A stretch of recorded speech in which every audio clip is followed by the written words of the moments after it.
তোর জন্য একটা চাকরি আছে। কোম্পানির বাইক, কোম্পানির ফোন, শুধু কয়েকটা ফোন কল করবি আর রিসিভ করবি, প্লাস কিছু জিনিস ডেলিভারি করবি। এমনকি মেয়েরা পর্যন্ত তোর সাথে কথা না বলে ঘুমাবে না। এই না তুই আমার বন্ধু, বল কি চাকরি যে এত সুযোগ পাবো? Pizza delivery. কি? Pizza delivery? আমি বিদেশ থেকে এত বড় ডিগ্রি নিয়ে এসেছি এই পিৎজা ডেলিভারির জন্য? দেখ দোস্ত, এখনকার সময় এই ডিগ্রি ফিগ্রিতে কিছুই হয় না। আর তোর ভালো একটা চাকরি পেতে কিছুদিন সময় লাগবে। এতদিন চলার জন্য তোর তো হাত খরচ লাগবেই। ঠিকই বললি। আচ্ছা, কবে থেকে চাকরিতে জয়েন করব? আমার বন্ধুর একটি পিৎজা হাট আছে, সেখানেই তোকে চাকরি পাইয়ে দেবো। ধন্যবাদ দিয়ে তোকে ছোট করব না বন্ধু। আমার এই বিপদের সময় তুই আমাকে সাহায্য করলি, আমায় এই ঋণ কখনো পূরণ করতে পারবো না। দেখ দোস্ত, তুই আমার জন্য কি করতেছস এই গ্যারেজের সবাই জানে, তাই এইসব ফালতু কথা বলবি না। এখন চল, তোকে আমার বন্ধুর দোকানে নিয়ে যাই। ঠিক আছে, চল। রাজু, গ্যারেজটা দেখ, আমি আসছি। ঠিক আছে উস্তাদ। আমি আর আমার বন্ধু পিৎজা হাটের দিকে রওনা দিলাম তার বাইক নিয়ে। আপনারা নিশ্চয়ই ভাবছেন যে আমি অনেক গরিব। আসলে তা নয়। আমার বাবা সেলিম হোসেন এই দেশের টপ 5 বিজনেসম্যানদের মধ্যে একজন। আমার নাম রাকিব হাসান রাজ। আমার এক ছোট বোন আছে, সে ইন্টার ফার্স্ট ইয়ারে পড়ে। আমি এতদিন বিদেশ থেকে লেখাপড়া কমপ্লিট করে আজ সকালে বাসায় আসলাম। বাসায় এসে দেখি আব্বু কিছু নিয়ে একটা কাজ করছে। আমাকে দেখেও কিছু বলল না, তবে এটা আমার অভ্যাস হয়ে গেছে। আব্বু বিজনেস ব্যতীত কিছুই বোঝে না। আরে তুই কখন এলি? এই যে আম্মু, এইমাত্র আসলাম। ভাইয়া, তুই এসেছিস? আমার জন্য কি আনলি? তোর মতো পেতনির জন্য কি আনবো রে? ভাইয়া, তুই না খুব পচা। হারে, আমি তো এমনিতেই মজা করছিলাম। তোর জন্য অনেক চকলেট প্লাস বিদেশি আটা ময়দা সব এনেছি। সত্যি ভাইয়া, I love you. I love you my sis. তোদের ভাই বোনের খুনসুটি কখনো শেষ হবে না নাকি? আমি গিয়ে ফ্রেশ হয়ে আসি। দাঁড়া। আমি পিছনে তাকিয়ে দেখি আব্বু আমাকে ডাকছে। কিছু বলবা আব্বু? তোর শার্টে রক্ত কেন লেগে আছে? আমি আমার শার্টের দিকে তাকিয়ে দেখি যে এক কোণে রক্ত লেগে আছে। আমি তো এতক্ষণ খেয়ালই করিনি। তুই কি ব্যথা পেয়েছত নাকি? ভাইয়া ব্যথা পাবে? আসলে বলো, কাকে বা কাদের ব্যথা দিয়ে এসেছে? আসলে আমি যখন এয়ারপোর্টে থেকে বাসায় আসতেছিলাম তখন দেখলাম রাস্তায় কয়েকজন বখাটে মিলে একজন লোককে খুব মারছে আর তার ব্যাগ ছিনতাই করার চেষ্টা করছে। তোমরা তো জানো যে আমি আবার এইসব দেখতে পারি না, তাই আমি গাড়ি থেকে নেমে তাদের বাধা দেই। তারা পালিয়ে যাওয়ার পর সেই লোককে হাসপাতালে ভর্তি করে দিয়ে আসি। সেই ব্যক্তির রক্তই হয়তো শার্টে লেগে আছে। ঠিক আছে, যা এখন ফ্রেশ হয়ে নে, সবাই একসাথে দুপুরের খাবার খাবো। ঠিক আছে। এই বলেই আমি আমার রুমে গিয়ে ফ্রেশ হয়ে নিই। তারপর ফ্রেশ হয়ে ডাইনিং টেবিলে গেলাম। সেখানে গিয়ে দেখি সবাই আমার জন্য অপেক্ষা করছে। আমি আব্বুর বিপরীত পাশের চেয়ারে বসলাম। তুই বস, আমি খাবার নিয়ে আসছি। ঠিক আছে। তোর সাথে আমার কিছু কথা ছিল। জি আব্বু, বলো। তুই তো বিদেশ থেকে লেখাপড়া শেষ করে আসলি, এখন আমার ব্যবসার অবস্থা তোকেই ধরতে হবে। আব্বু, আমি এসবের জন্য এখনো প্রস্তুত না। তাহলে কখন প্রস্তুত হবে? আব্বু, আমি আসলে আমার নিজের যোগ্যতায় কিছু করতে চাচ্ছি। এত সহজ না নিজের যোগ্যতায় কিছু করা।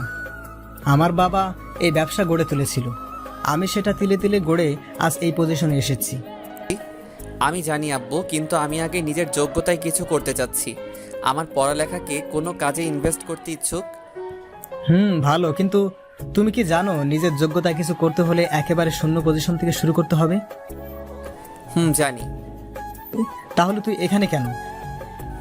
মানে? একেবারে জিরো পজিশন, মানে রাস্তা থেকে শুরু করতে হবে। আজকে থেকে তুই আর এই বাড়িতে থাকতে পারবি না। যখন তুই দেখবি মানুষ একা কতটা অসহায়, তখন তুই বুঝবি যে একা থেকে কখনো কিছু করা যায় না। তুমি এসব কি বলছো? আমার ছেলে রাস্তায় থাকবে মানে? তুমি বাবা ছেলের ব্যাপারে ঢুকবে না। যখন দেখবি নিজের খাবার ঘর পর্যন্ত টাকা নেই তখন আসবে আমার কাছে।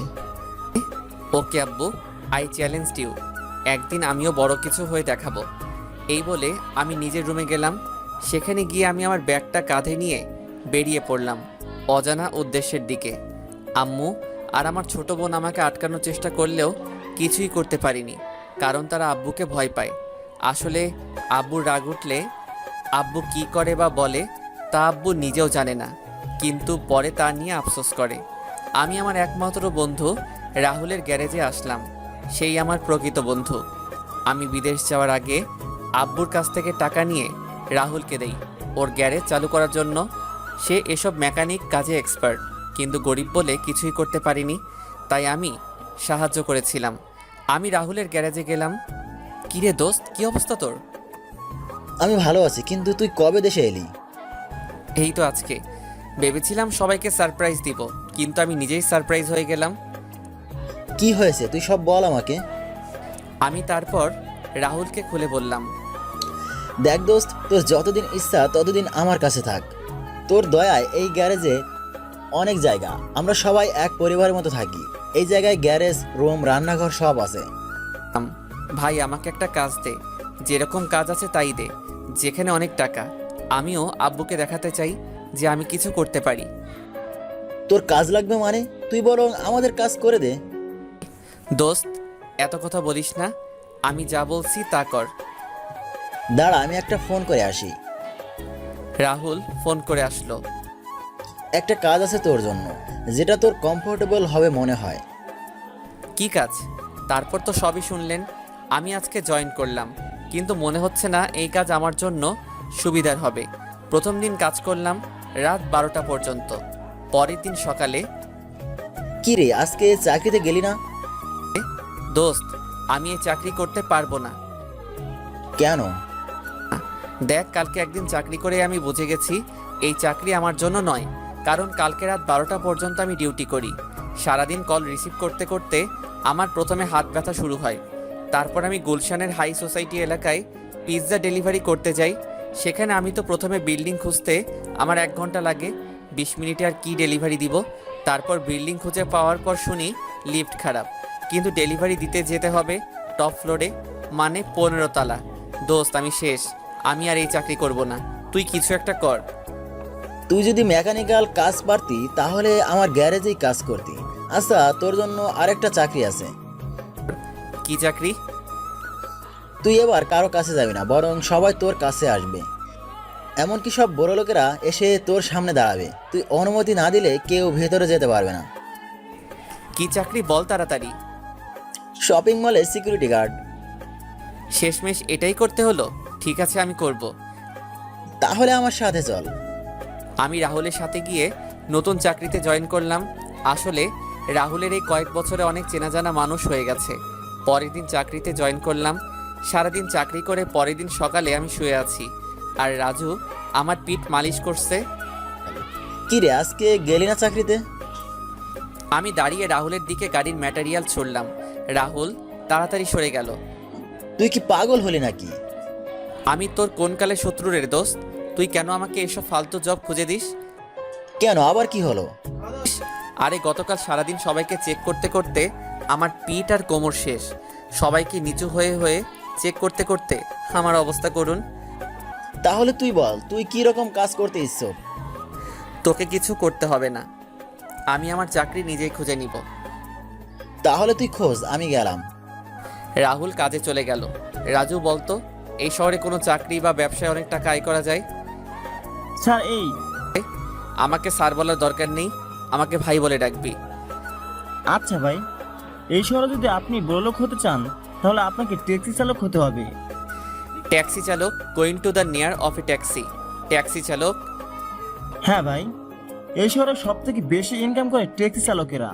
ধরুন কেউ যদি ওয়েট করতে বলে তাহলে ওয়েটিং চার্জ, আবার ডে শিফট, নাইট শিফট ইত্যাদি এসব তো রয়েছেই। ও, তাহলে তো আমাকে এবারেই কাজ করতে হবে। তাহলে কিভাবে শুরু করবেন? দেখি রাহুল আগে আসুক, তারপর ওর সাথে কথা বলে দেখি। দুপুরের খাবারের সময় রাহুল আসলো। তোর সাথে কিছু কথা ছিল। কি চাকরি করবি ভেবেছিস? সেই ব্যাপারেই তোর সাথে কিছু কথা ছিল। কি বলবি বল। লো, আমি আসলে ট্যাক্সি চালক হতে চাই। শুনলাম নাকি একজন ট্যাক্সি চালক অনেক টাকা ইনকাম করে।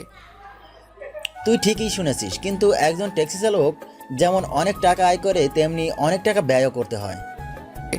মানে? তোর কি ড্রাইভিং লাইসেন্স আছে? আছে, থাকবে না কেন?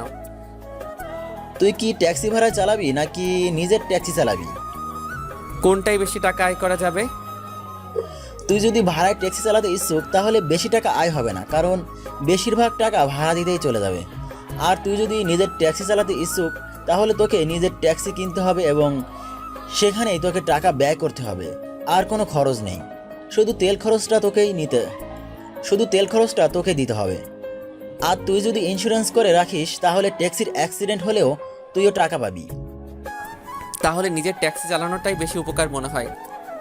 তুই কি জানিস একটা ট্যাক্সি কিনতে কত টাকা দরকার? না রে, জানি না। একটা ট্যাক্সি কিনতে কত টাকা দরকার হবে? কমপক্ষে হলেও 3 থেকে 4 লক্ষ টাকা। এই সামান্য টাকা? দূর, এটা কোনো টাকা হলো নাকি? দোস্ত, তুই মনে হয় ভুলেই গেছিস যে তোর বাপ তোকে বাড়ি থেকে বের করে দিয়েছে, আর তোকে নিজের দমে ট্যাক্সি কিনতে হবে। খাইছে রে বন্ধু, তুই বিশ্বাস কর আমি সত্যিই ভুলে গেছিলাম। এবার আমি কি করি? দোস্ত, তুই একটা কিছু কর, আমি তোর টাকা সময় মতো মিটিয়ে দিব। তুই যদি আমার কাছে আমার জীবনটাও চাইতি, না হলে আমি তাও দিয়ে দিতাম। তোর কারণে আমি একটা জীবিকা নির্বাহের সুযোগ পেয়েছি। কিন্তু দোস্ত, আমার কাছে এখন এত টাকা ক্যাশ নাই, আর যা আছে তাতে চলবে না। সমস্যা নেই, অ্যাকাউন্টে যা আছে তাতেই হয়ে যাবে। কিন্তু উস্তাদ, সেটা তো... চুপ কর। না রাজু, তুই চুপ করবি না। কি হয়েছে তুই বল তো আমাকে। ভাই, আসলে এই গ্যারেজের পিছনের দিকটা একেবারে ভেঙে গেছে, আর সেই দিকটা মেরামত করতে অনেক টাকা দরকার। তাই ওস্তাদ ভেবেছিল যে অ্যাকাউন্টে যা টাকা আছে তা দিয়ে মেরামত হয়ে যাবে। রাহুল, রাজু যা বলছে তা কি সত্যি? আরে ছাড় না, এই গ্যারেজ তোর দান। আমার সব কিছু দিয়ে দিলেও আমার কিছু যায় আসে না, আর আমি গ্যারেজটা মেরামত পরেও করতে পারবো। না দোস্ত, এটা হয় না। তুই তোর অ্যাকাউন্ট থেকে একটা টাকাও খরচ করবি না। তাহলে ট্যাক্সি কিনবি কোথা থেকে? দরকার হলে ব্যাংক থেকে লোন নিব। গুড আইডিয়া, কিন্তু লোন নিতে গেলে কিছু তো বন্ধক রাখতে হয়। সেটা দেখা যাবে। এখন তুই রেডি হয়ে নে, আমি আর তুই ব্যাংকে যাব। ঠিক আছে, চল। তারপর আমি আর রাহুল মিলে ব্যাংকে গেলাম। সেখানে গিয়ে ব্যাংকের ম্যানেজারের সাথে যোগাযোগ করলাম। দেখুন মিস্টার রাকিব, আপনার কোয়ালিফিকেশন অনেক হাই লেভেলের, কিন্তু আপনি যে অ্যামাউন্ট লোনের জন্য অ্যাপ্লাই করেছেন আর যে কাজে অ্যামাউন্টটা ব্যয় করবেন সেটা মানানসই না। মানে আপনার শিক্ষাগত যোগ্যতা অন্য লেভেলের, আর এই হিসাবে আপনি যদি ট্যাক্সির জন্য ব্যাংক থেকে লোনের জন্য অ্যাপ্লাই করেন তাহলে এই অ্যামাউন্ট আমরা দিতে পারবো না, কারণ একটা ট্যাক্সি থেকে এই অ্যামাউন্ট আমাদের ব্যাংকের হিসাবের খাতের সাথে মানানসই না। তাহলে আপনি আমাদের লোন দিবেন না?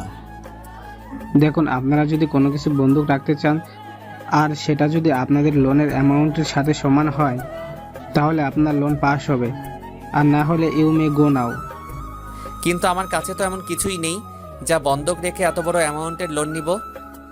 তাহলে আপনারা অন্য জায়গায় চেষ্টা করতে পারেন, কিন্তু আমার মতে সবাই একই কথা বলবে, কারণ ব্যাংক পলিসি এমনই হয়। তারপর আমি আর রাহুল মিলে আরও 3টা ব্যাংকে গেলাম, কিন্তু সবাই একই কথা বলেছে। রাতও এসেছে, তাই আমরা দুইজন গ্যারেজে চলে আসলাম। সকালে যখন আবার বের হব তখন... দেখ দোস্ত, আমরা অনেক ব্যাংকে ঘুরছি, কিন্তু কেউ আমাদের লোন পাস করবে না। কিছু একটা বন্ধক রাখতেই হবে। আমি জানি বন্ধু, কিন্তু তুই তো জানিস যে আমার কাছে এমন কিছুই নেই যা বন্ধক রেখে আমি লোন আনবো। তোর কাছে নেই, কিন্তু আমার কাছে তো আছে। মানেটা হলো আমি আমার এই গ্যারেজটা বন্ধক রাখবো। তুই পাগল হলি নাকি? এই গ্যারেজটা তোর ছোটবেলার স্বপ্ন, আর তুই আজকে তোর স্বপ্ন এইভাবে ভেঙে দিবি? এই গ্যারেজটাও যে তোরই অবদান। এখন যদি তুই আমার থেকে হেল্প না নেস তাহলে তুই আমাকে আর বন্ধু বলে ডাকবি না। সবাই বলে টাকা দিয়ে সব সম্পর্ক টিকে থাকে, কিন্তু বন্ধুত্ব টিকে থাকে ভালোবাসা দিয়ে, আর সেটা তুই আজকে প্রমাণ করে দিলি। কথাটা বলেই আমি রাহুলকে জড়িয়ে ধরলাম।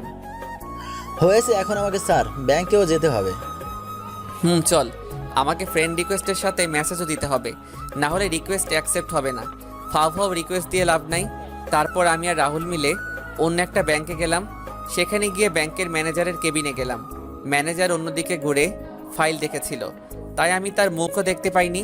স্যার, আপনাদের ব্যাংকে একটা লোনের জন্য অ্যাপ্লাই করতে চাই। ব্যাংকের ম্যানেজার ফাইলে রেখে যখন আমাদের দিকে ঘুরে তাকায়, তখন আমি ম্যানেজারকে দেখে অনেক অবাক হয়ে যাই, কারণ এটা সেই লোক যাকে আমি এয়ারপোর্ট থেকে ফেরার পথে বাঁচিয়েছিলাম। সেও আমাকে দেখে অবাক হয়েছে, এটা তার মুখ দেখলেই বোঝা যাচ্ছে। আরে ভাই আপনি, ম্যানেজার, আপনি কি রাকিবকে চেনেন নাকি? আরে তোকে ওই দিন বললাম না যে এয়ারপোর্ট থেকে আসার সময় এক লোককে ছিনতাইকারীর হাত থেকে বাঁচিয়েছিলাম, এই সেই লোক। ওহ, সেদিন আমি ব্যাংকের টাকা নিয়ে হেড লকারে যাচ্ছিলাম। সেদিন যদি আপনি আমাকে রক্ষা করতেন তাহলে আমার চাকরিটাই হয়তো আর থাকতো না। বাদ দেন বিষয়টা, সেটা তো আমার মানবিক দায়িত্ব ছিল। আপনারা এখানে কি করে, কোনো কাজের জন্য এসেছেন?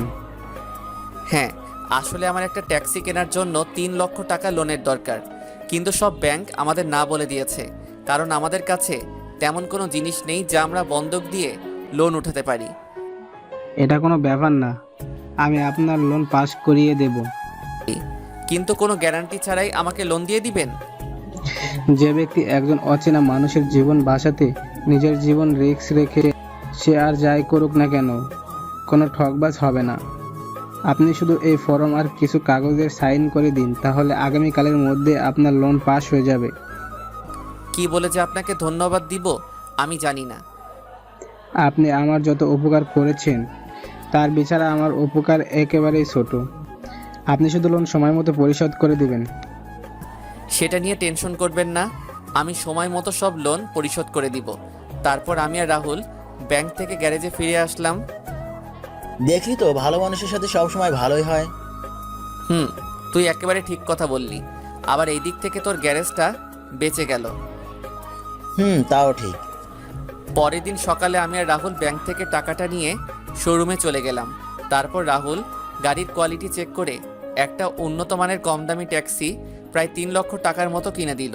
তারপর রাহুল আমার রেজিস্ট্রেশন আর সাথে যা কাগজপত্র আছে তা সব ঠিক করে দিল। আমার গাড়িটা ট্যাক্সি বললে ভুল হবে, ক্যাবের মতো। অনলাইন ওয়েবসাইটে আমার অ্যাকাউন্ট খুলেছি, এখন যে কেউ আমাকে মানে আমার ট্যাক্সিকে অনলাইনে বুকিং করতে পারবে। আমি একটা নতুন সিম নিয়েছি, সেখানে শুধু বিজনেসের ব্যাপারে কথা বলবো। প্রথম দিন ট্যাক্সি স্ট্যান্ডে গেলাম, প্রায় 2 ঘন্টা হয়ে গেল, কোনো প্যাসেঞ্জার নেই। এখন বুঝতেছি যে টাকা ইনকাম করা অনেক কষ্টের ব্যাপার। হঠাৎ একজন ছেলে প্যাসেঞ্জার আসলো, বয়স 30-এর মতো হবে। ভাই, কলেজে যাবেন? যাবো তো, উঠেন। তারপর প্যাসেঞ্জারকে ভার্সিটিতে রেখে আসলাম। এইভাবে প্রথম দিনে মোট 4 জন প্যাসেঞ্জার আমার ট্যাক্সিতে উঠেছে। সন্ধ্যার দিকে গ্যারেজে ফিরে আসলাম। না রে, সারাদিনে মাত্র 4 জন প্যাসেঞ্জার পেয়েছি, আর সারাদিনের ইনকাম মাত্র 670 টাকা। চিন্তা করিস না, আস্তে আস্তে সব ঠিক হয়ে যাবে। তাই যেন হয়। আমাদের কথা বলার সময় হঠাৎ আমার ফোন বাজা শুরু করলো। কি রে, কে ফোন দিল? বাসা থেকে নাকি? না, আমি তো আমার আগের সিম ডিঅ্যাক্টিভেট করে ফেলেছি আর নতুন সিম নিয়েছি, যেটা অনলাইনে বুকিংয়ের জন্য। তাহলে মনে হয় কোনো প্যাসেঞ্জারের ফোন, তাড়াতাড়ি তোল। কিন্তু আমি আজ অনেক ক্লান্ত, তাই আজকাল কোথাও যেতে পারবো না। আরে হাদারাম, নাইট শিফটে অনেক টাকা আসে, সাধারণ চার্জের থেকে 3 গুণ টাকা বেশি। তারপর আমি কলটা রিসিভ করলাম, আর ওই পাশ থেকে একটা মেয়ের কণ্ঠ শুনতে পেলাম। হ্যালো, আমার একটা ট্যাক্সি প্রয়োজন। কিন্তু এখন তো রাত 8টা বাজে, আর আমার শরীর অনেক ক্লান্ত। আপনি অন্য কোনো ট্যাক্সির ব্যবস্থা করুন। আপনি যত টাকা চান দেব, তাও প্লিজ আসুন। ঠিক আছে, অ্যাড্রেসটা বলুন। আসলে টাকার কথা শুনে রাজি হয়ে গেলাম। আপনি এঞ্জেল নাইট ক্লাবে চলে আসুন। ঠিক আছে, আধা ঘন্টার মধ্যে আসতেছি। এই বলে আমি রাহুলকে বিদায় জানিয়ে অ্যাঞ্জেল নাইট ক্লাবের উদ্দেশ্যে বেরিয়ে পড়লাম। আরও একটা কথা, আপনারা হয়তো ভাবছেন যে আমি বিদেশে থেকেও এই দেশের রাস্তাঘাট কিভাবে চিনি। আসলে আমার ড্রাইভিং এক্সপিরিয়েন্স আছে, সাথে আমার ট্যাক্সিতে জিপিএস সিস্টেম লাগানো আছে, যার ফলে আমার রাস্তাঘাট চিনতে কোনো সমস্যা হয় না। আমি অ্যাঞ্জেল নাইট ক্লাবে পৌঁছাতে পৌঁছাতে রাত প্রায় 10টা বেজে গেল। আমি সেই মেয়েকে আবার ফোন দিলাম তিনি কোথায় আছে তা জানার জন্য। হ্যালো ম্যাম, আপনি কোথায়? আমি তো ক্লাবে পৌঁছে গেছি। হ্যাঁ, ক্লাবের দরজার কাছে আসুন। ঠিক আছে। ফোনটা রেখে আমি ক্লাবের দরজার কাছে গেলাম। সেখানে গিয়ে দেখি এক রূপসী কন্যা বসে আছে, কিন্তু ফুল মাতাল হয়ে। আমি বুঝে গেলাম এই সেই মেয়ে যে আমাকে ফোন করেছিল। ম্যাম, আমি সেই ট্যাক্সি চালক যাকে আপনি ফোন করেছিলেন, আসুন। আমি ট্যাক্সিতে কিভাবে যাব? দেখতেছো না আমার অবস্থা? আমাকে নিয়ে চলুন। ঠিক আছে, চলুন। তারপর আমি মেয়েটাকে ধরে ধরে আমার ট্যাক্সির কাছে নিয়ে গেলাম। তাকে আমার পাশে বসালাম। আমি ড্রাইভিং সিটে গিয়ে বসলাম। ম্যাম, এখন বলুন কোথায় যাবেন? যেখানে ইচ্ছে সেখানে নিয়ে যাও। ম্যাম, এত রাতে ফাইজলামি করবেন না, প্লিজ বলুন কোথায় যাবেন। পার্ক স্ট্রিটে নিয়ে চলুন। ঠিক আছে। তারপর মেয়েটাকে নিয়ে পার্ক স্ট্রিটে যাওয়ার জন্য গাড়ি চালানো শুরু করলাম। তোমার পাশে একটা হট মেয়ে বসে আছে আর তুমি সুযোগ নিচ্ছ না। ম্যাম, আপনি ফুল মাতাল হয়ে গেছেন। কি বলতেছেন আপনি নিজেই জানেন না? আমি তোমার মতো এত হ্যান্ডসাম স্টাইলিশ ট্যাক্সি চালক কখনো দেখিনি। Thanks ma'am. আসলে আমি আমার জামা কাপড় নিয়েই বাসা থেকে বের হয়েছিলাম, আর আমি সবসময় স্টাইলিশ থাকতে পছন্দ করি। কিছুক্ষণ পর ম্যাম, আমরা পার্ক স্ট্রিটে পৌঁছে গেছি। এখন কোন দিকে যাব? ম্যাম, কোথায় যাব? এবারও উত্তর না পাওয়ায় আমি ম্যামের দিকে তাকালাম। আমি মেয়েটার দিকে তাকিয়ে পুরো 440 ভোল্টের শক খেলাম, কারণ আমি তাকিয়ে দেখি সে ঘুমিয়ে পড়েছে। আমি ভয় পেয়ে গেলাম, কারণ আমি জানি কেউ যদি নেশা করে ঘুমায় তাহলে তার ঘুম ভাঙতে 10 ঘন্টার মতো সময় লাগবে। এখন আমি কি করি? দেখি মেয়েটার পার্সে কোনো ঠিকানা পাওয়া যায় কি না। মেয়েটার পার্স থেকে একটা আইডি কার্ড পেলাম, যেখানে দেখলাম মেয়েটার নাম সোনালিকা, গল্পের নায়িকা, আর মেয়েটি কলেজে ইন্টার ফাইনাল ইয়ারে পড়ে। এখন আমি কি করি, মাথায় তো কিছুই ঢুকছে না। রাত 1টা বেজে গেছে। এত রাতে এভাবে একটা মেয়ের সাথে থাকলে আমার জন্য ভালো হবে না। আমি মেয়েটাকে নিচ থেকে উপর পর্যন্ত একবার দেখলাম। দেখেই বোঝা যাচ্ছে মেয়েটা বড় লোকের মেয়ে। মনে হচ্ছে কোনো পার্টি থেকে মাতাল হয়ে এসেছে। একেবারে শর্ট ড্রেস পরেছে, হাঁটুর উপর পর্যন্ত ড্রেস উঠেছে। যে কেউ এভাবে একটি মেয়েকে দেখলে নিজের উপর কন্ট্রোল হারিয়ে ফেলবে। না না, আমি কি ভাবছি? কিন্তু আমি তো এক ঘোরের মধ্যে চলে গেছি। আমি মেয়েটার দিকে এগোতে লাগলাম। মেয়েটার ঠোঁটের কাছে গিয়ে আবার ফিরে আসলাম। নিজেকে নিজে 2টা থাপ্পড় দিলাম এইসব উল্টাপাল্টা চিন্তাভাবনার জন্য। আমি সোনালিকার পার্স থেকে ওর মোবাইলটা বের করলাম, যদি কারোর সাথে যোগাযোগ করতে পারি। কিন্তু না, এটাতেও কোনো কাজ হলো না। মোবাইলের ব্যাটারি 0%। এখন নিজের উপর রাগ হচ্ছে, কেন আমি এই জায়গায় আসলাম। কথায় আছে না, অতি লোভে তাঁতি নষ্ট। ঠিক সেই মুহূর্তে আমার কানে পুলিশের গাড়ির আওয়াজ শুনতে পেলাম। আমার মাথায় একটা আইডিয়া আসলো, সাথে সাথে আমার মুখে হাসি ফুটে উঠল। সকালবেলা সোনালিকার ঘুম ভাঙছে। সে তার উপর একটা জ্যাকেট দেখতে পেল। সে একটু নড়তেই বেঞ্চ থেকে পড়ে গেল। আউচ, কি ব্যথা! সোনালিকার কথা শুনে একটা লেডি কনস্টেবল আসলো। ঘুম ভাঙলো মহারানীর? আমি এখন কোথায়? কোথায় আবার? জেলে? জেলে মানে? আমি জেলে কি করছি? কিছু করনি মানে? এত ড্রিঙ্ক কি কেউ করে? আসলে আমি ড্রিঙ্ক করি না, কিন্তু গতকাল আমার ফ্রেন্ডের বার্থডে পার্টিতে বন্ধুরা মিলে জোর করে ড্রিঙ্ক করিয়ে দেয়।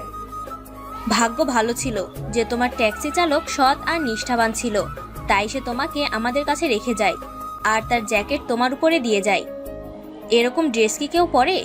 কাল যদি অন্য কেউ থাকতো আর তার নিয়ত যদি খারাপ থাকতো, তাহলে এতক্ষণ আমরা তোমাকে খুঁজতাম আর তোমার জামা কাপড়বিহীন দেহ রাস্তার মোড়ে পড়ে থাকতো।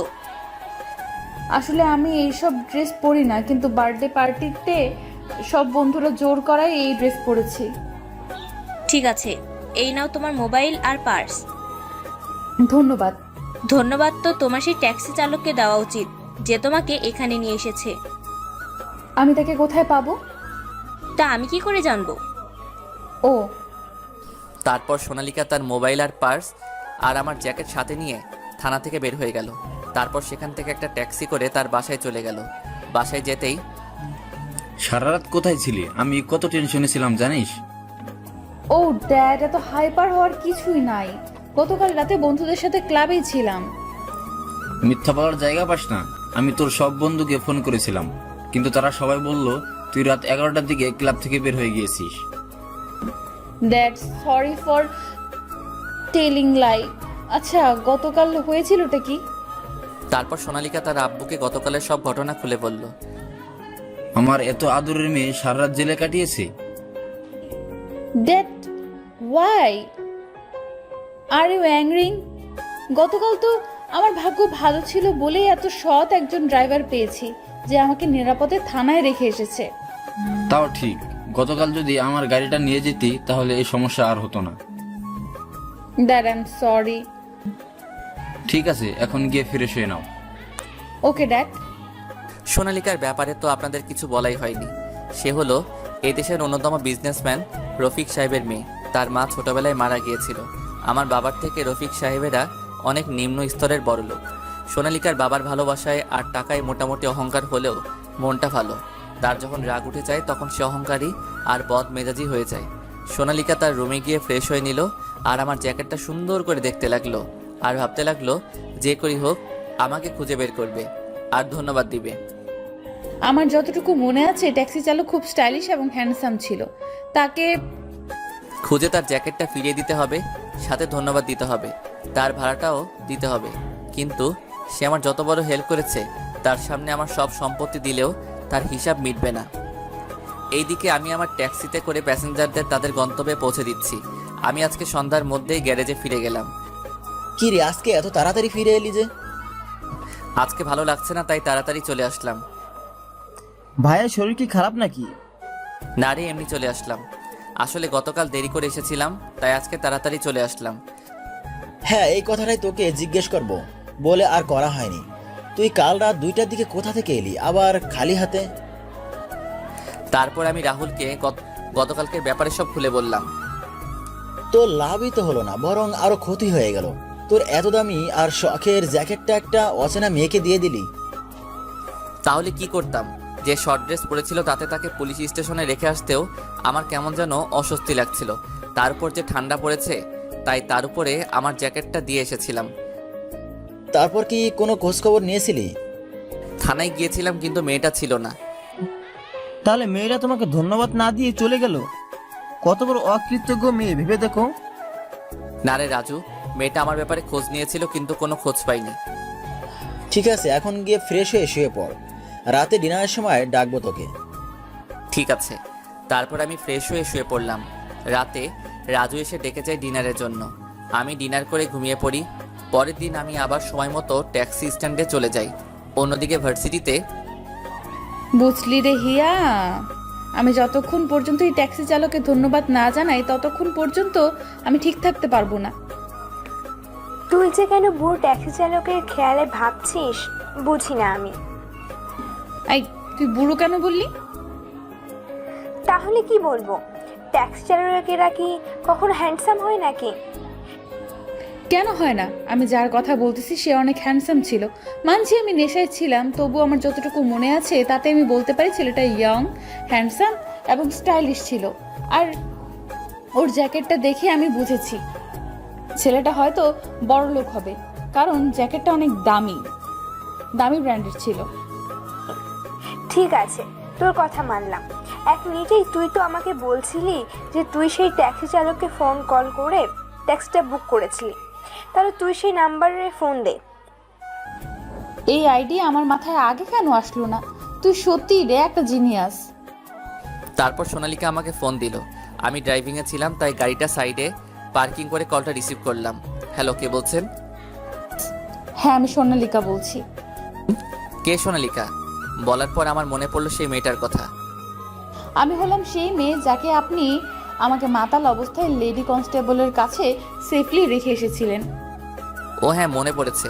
তা বলুন, কি খবর আপনার? আসলে আই এম সরি, সেদিন আপনি আমার জন্য আপত্তিকর পরিস্থিতিতে পড়েছিলেন। না না, ড্রিঙ্কস করলে এরকম হয়। তারপরও আমার নিজের উপর গিল্টি ফিল হচ্ছে।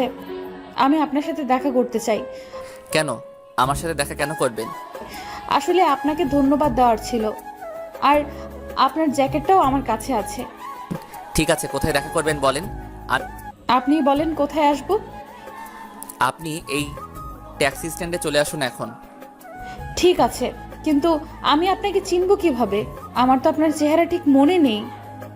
সমস্যা নেই, আমার আপনার চেহারা ঠিকই মনে আছে। ঠিক আছে, আমি আসতেছি। ওকে। কল রেখে আমি স্ট্যান্ডের দিকে রওনা দিলাম। এমন সময় রাস্তায় দুইজন দম্পতিকে দেখতে পেলাম। মনে হলো মেয়েটা প্রেগনেন্ট। তারা হাত দিয়ে আমার ট্যাক্সিকে থামার জন্য বলছে। আমি ট্যাক্সি তাদের সামনে থামালাম। প্লিজ আমাদের সিটি হাসপাতালে নিয়ে চলুন, আমার বউ প্রেগনেন্ট, অনেক সিরিয়াস কন্ডিশন। ঠিক আছে, চলুন। আসলে আজকে না বললে মানবতার হার হতো। তারপর তাদেরকে হাসপাতালে নিয়ে যেতে যেতে অনেকটা দেরি হয়ে যাচ্ছে। আর এদিকে সোনালিকা আর হিয়া দাঁড়িয়ে আছে। তারা আমার ব্যাপারে খোঁজ নিচ্ছে, কিন্তু কেউ আমার ব্যাপারে বলতে পারছে না, কারণ আমি নতুন, আমার সম্পর্কে কেউ জানে না। সোনালিকা আমাকে ফোন দিচ্ছে বারবার, কিন্তু আমার এখন হাসপাতালে যাওয়া অনেক জরুরি।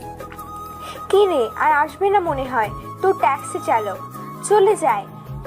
না রে, আর একটু অপেক্ষা করি, তারপর যাব। হয়তো কোনো সমস্যায় পড়েছে, তাই আসতে দেরি হচ্ছে। হতেও পারে, ঠিক আছে, অপেক্ষা করি। আমি তাদেরকে হাসপাতালে পৌঁছে দিয়ে স্ট্যান্ডের দিকে রওনা দিলাম। আমি স্ট্যান্ডের সামনে গাড়িটা পার্ক করলাম। আমি মোবাইলে দেখি মোট 35টা মিসড কল। কলের টাইম দেখে বোঝা যাচ্ছে প্রায় 1 ঘন্টা ধরে কল করেছে মেয়েটি। আমি সামনে তাকিয়ে দেখলাম 2টা মেয়ে দাঁড়িয়ে আছে স্ট্যান্ডে। আমি দেখেই চিনতে পেলাম সোনালিকাকে। আমি তাদের সামনে যাওয়ার জন্য রওনা দিলাম। মনে হয় না সে আর আসবে। আমারও মনে হয়, চল এখান থেকে চলে যাই। চল। সোনালিকা চলে যাওয়ার জন্য হাঁটা শুরু করলো। আমি তাদের কাছে যাওয়ার জন্য তাড়াতাড়ি হাঁটা শুরু করলাম। তারা আমার দিকে আসছে। আমি যেই না তাদের সামনে চলে আসলাম, অমনি আমি একটা ইটে হোঁচটকে সোনালিকার উপরে পড়ে গেলাম। আমি সোনালিকার উপর থেকে উঠে ওকে হাত ধরে উঠালাম ওঠার জন্য, কিন্তু সে আমার হাত সরিয়ে নিজে উঠে নিল। সোনালিকা দাঁড়িয়ে আমার গালে ঠাস করে থাপ্পড় দিল। আমি শুধু মাথা নিচু করে আছি, কারণ আমার মাথা এখন গরম হয়ে গেছে। আর আমার মাথা গরম হলে আমি কি করব তা আমি নিজেও জানি না, তাই নিজেকে শান্ত করার চেষ্টা করছি। তোর চোখ নেই নাকি বাড়িতে রেখে এসেছিস? আরে এদের কেয়ারটেকার সম্পর্কে আমরা জানা আছে, সুন্দরী মেয়ে দেখলেই গায়ে পড়তে চায়। তুই ঠিক বলেছিস ইয়া, এখন আমার মাথা গরম হয়ে রয়েছে, তাই এখান থেকে চল, না হলে আমি কি করব আমি নিজেই জানি না। তারপর ওরা 2জন চলে গেল, আর আমি হাবলার মতো ওদের যাওয়ার দিকে তাকিয়ে রইলাম। মেয়েটা বলল কি, যেখানে আমার মাথা গরম হওয়ার কথা সেখানে এর বলে মাথা গরম হয়ে গেছে। তারপর আমার মনে হলো কতক্ষণ ধরে মেয়েটা রোদে দাঁড়িয়েছিল, তাই হয়তো রেগে গেছে। আর আমরা মানুষরা যাদের উপর রাগ করি, সেই রাগ তাদের উপর না দেখিয়ে অন্যের দিকে নিজেদের রাগ দেখাই। আমি আর এক মুহূর্ত সেখানে না দাঁড়িয়ে সেখান থেকে চলে গেলাম গ্যারেজে। অন্যদিকে হিয়া, আমার মনে হয় আমি সেই লোকটার সাথে খারাপ ব্যবহার করেছি। তুই ঠিকই করেছিস। তাহলে এখন কি করবি? সেই লোকটা তো আর পাবো না। সেই ট্যাক্সি চালককেই একবার ফোন করে জিজ্ঞেস করি যে আজকে কেন আসলো না। গ্যারেজে শুয়ে শুয়ে ভাবছি যে আজ হলোটা কি। মেয়েটা প্রথমে আমাকে ডাকলো, তারপর নিজেই আবার অপমান করলো। এমন সময় আমার ফোন বাজা শুরু করলো। আমি ফোনটা চেক করে দেখি সোনালিকা ফোন দিচ্ছে। আমি ফোন না ধরে রেখে দিই। সোনালিকা অবিরাম ফোন দিচ্ছেই। আমি বিরক্ত হয়ে ফোন ধরলাম। হ্যালো, কী জন্য ফোন দিতেছেন? আপনি এত রেগে আছেন কেন? রেগে থাকার কথা তো আমার, কারণ আজকে আপনি আমার কথা রাখেননি। আপনি আজ কেন আসলেন না? আমি তো এসেছিলাম, কিন্তু কোনো কিন্তু নয়, কালকে আপনি ক্যাফেটেরিয়ায় আসবেন। কেন আসবো? আবার থাপ্পড় খাওয়ার জন্য? আপনার কথা ঠিক মানে বুঝলাম না। আপনি কখন থাপ্পড় খেলেন? আজকে আপনি ট্যাক্সি স্ট্যান্ডে যাকে থাপ্পড় দিয়েছিলেন সেই লোকটি আমি ছিলাম। কি আপনি ছিলেন? সত্যি বলতে আমি জানতাম না। আসলে আপনি না আসায় আমার মাথায় রাগ উঠে যায়, আর সেই সময় আপনি আমার উপরে পড়ে যান, তাই রাগের মাত্রা আরো বেড়ে যায়। বুঝেছি, আর বলতে হবে না। I am extremely sorry. Please কালকে আমার সাথে দেখা করবেন। ঠিক আছে, আমি কাল যাব বলে আমি ফোনটা কেটে দিলাম। আমি ফোন রেখে দেখে আমার সামনে রাহুল দাঁড়িয়ে আছে। কি রে, কিছু বলবি? তুই এখন কার সাথে কথা বললি? কার সাথে আবার? প্যাসেঞ্জারের সাথে? না না, তুই আমাকে মিথ্যা বলতেছিস। আমি শুনেছি কাল কোথাও একটা যাবি, অপর পাশের ব্যক্তির সাথে। ক্যাফেটেরিয়াতে যাব সোনালিকার সাথে দেখা করতে। এই সোনালিকাটা আবার কে? আরে সেদিন বললাম না, ওই মেয়েটার ব্যাপারে যাকে আমি পুলিশ স্টেশনে রেখে এসেছিলাম। বুঝলাম, কিন্তু সেই মেয়েটার সাথে তোর আবার কিসের কথা? তারপর আমি রাহুলকে আজকে সারাদিনে যা হয়েছে সব বললাম।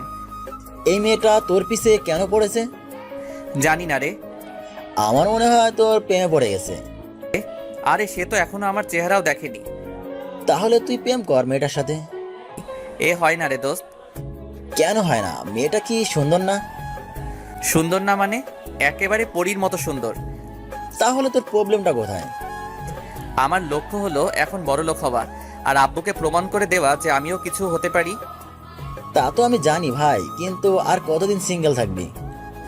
আমার নিয়ে তোকে ভাবতে হবে না, তুই বল তোর কি খবর? আমার আর কি, আমার আগামী মাসে বিয়ের কথা হবে।